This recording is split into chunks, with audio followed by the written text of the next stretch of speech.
Grace and peace to you. May the presence of the Lord settle your spirit, strengthen your heart, and open your understanding. As we enter this moment of divine conversation, may God arm you with clarity, peace, and spiritual authority for the days ahead. Before we step into today's revelation, let's remember where this journey began. In episode 1, The Standard in the Storm, God established a non negotiable foundation for chaotic times, His standard. We learned that when culture shakes, when emotions swirl, when storms rise, God doesn't adjust his truth, he raises his standard. And that standard becomes the anchor that keeps us from drifting, the plumb line that keeps us aligned, and the banner that reminds us who we belong to. Then episode 2 took us deeper, from the standard to the self. We discovered that identity is not a costume we put on. It is a weapon God placed within us. The enemy cannot defeat a believer who knows who they are, because identity determines posture, authority, and endurance. We confront false labels, reclaim God given identity, and step into the truth that identity is part of our spiritual armament. Now, in episode 3, we move from the external and internal to the invisible battlefield, the realm where most spiritual warfare actually happens, the mind. If the enemy can cloud your thoughts, he can weaken your confidence. If he can distort your perception, he can disrupt your direction. But God has not left your mind unprotected. Today we step into the armor of the mind, the divine equipment that guards your clarity, your peace, and your spiritual focus in chaotic times. The mind is the quiet arena where spiritual battles are fought long before they manifest in the natural. Thoughts become beliefs, beliefs become actions, actions become patterns, patterns become strongholds. This is why Scripture repeatedly calls us to renew, guard, and anchor the mind. Because the enemy knows if he can influence your thoughts, he can influence your life. Foundational scripture from the King James Version is from Romans chapter 12, verse 2. And be not conformed to this world, but be ye transformed by the renewing of your mind, that ye may prove what is that good and acceptable and perfect will of God. Before we explore the principles of this episode, we must first understand the spiritual significance of mental warfare and why God calls us to arm the mind with truth, peace, and identity. This is episode 3, the armor of the mind. Section 1 deals with a battlefield no one sees. The greatest spiritual battles are often invisible. No noise, no spectacle, just pressure, thoughts, fears, and internal storms. The enemy's first target is not your finances, your relationships, or your emotions. It is your mind, because the mind is the command center of your spiritual life. Principle 1 states, the mind must be armed before the believer can stand. Section 2 investigates the renewing that transforms. Renewing the mind is not a suggestion, it is a spiritual mandate. Transformation begins internally, not externally. God changes your thinking before he changes your circumstances. Renewal breaks the patterns of fear, defeat, and conformity.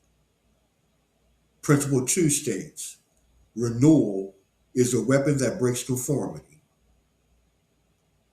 Section 3 looks at casting down what doesn't belong. 2 Corinthians chapter 10, verses 4 and 5 teaches that imaginations must be cast down, not entertained, analyzed, or negotiated with. If a thought rises against the knowledge of God, it must fall. Principle 3 states, authority over thoughts is part of your spiritual jurisdiction. Section 4 delves into guarding the gates. Your mind has gates. What you hear, what you see, what you meditate on. Proverbs chapter 4, verse 23 reminds us that the issues of life flow from what we allow inside. Guarding the gates is not fear, it is stewardship. Principle 4 states what enters the mind eventually shapes the life. Section 5 deals with the helmet of salvation. Ephesians chapter 6, verse 17 reveals salvation as a helmet, a covering for identity, thought, and mental stability. The helmet answers every lie with truth. I am redeemed. I am forgiven. I am chosen. I am his. Principle 5 states, salvation secures the mind against identity attacks. Section 6 examines the mind stayed on him. Isaiah chapter 26, verse 3 promises perfect peace, but only to the mind that stays anchored in God. Peace is not random. Peace is not accidental. Peace is the fruit of focus. Principle 6 states, peace is the result of a mind anchored in God. Section 7 considers the declarations of a renewed mind. A renewed mind speaks differently. It declares scripture. It declares identity. It declares truth. These declarations are not affirmations. They are weapons. Principle 7 states, a renewed mind must speak renewed words. Section 8 reflects on the stand of a guarded mind. A guarded mind is a stable believer. A stable believer is a dangerous believer. A dangerous believer is an unshakable believer. We stand declaring, my mind is armed. My peace is protected. My thoughts are aligned. It is well. Principle 8 states, a guarded mind is an unshakable believer. We have arrived at a juncture in this message where I'm going to offer some overall encouragement. Beloved, God is strengthening your mind for the days ahead.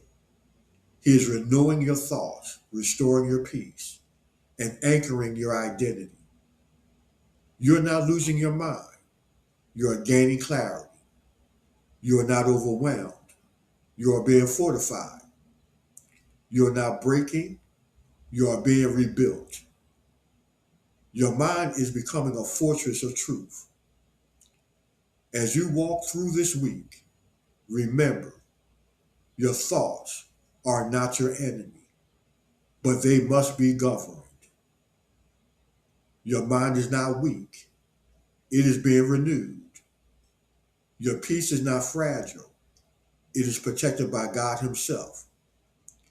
Stand firm. Think clearly. Guard diligently, for it is well. And after this episode, we will step into one of the most misunderstood and underestimated weapons of the believer's arsenal. Peace.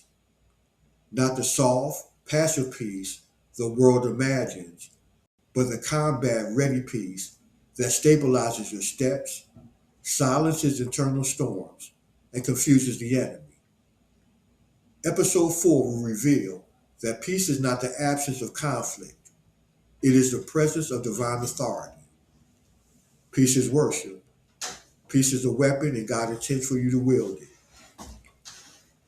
If this episode strengthens you, share it with someone who needs clarity and peace today. Like, share, and subscribe so these conversations with God can continue to build your spirit and your walk.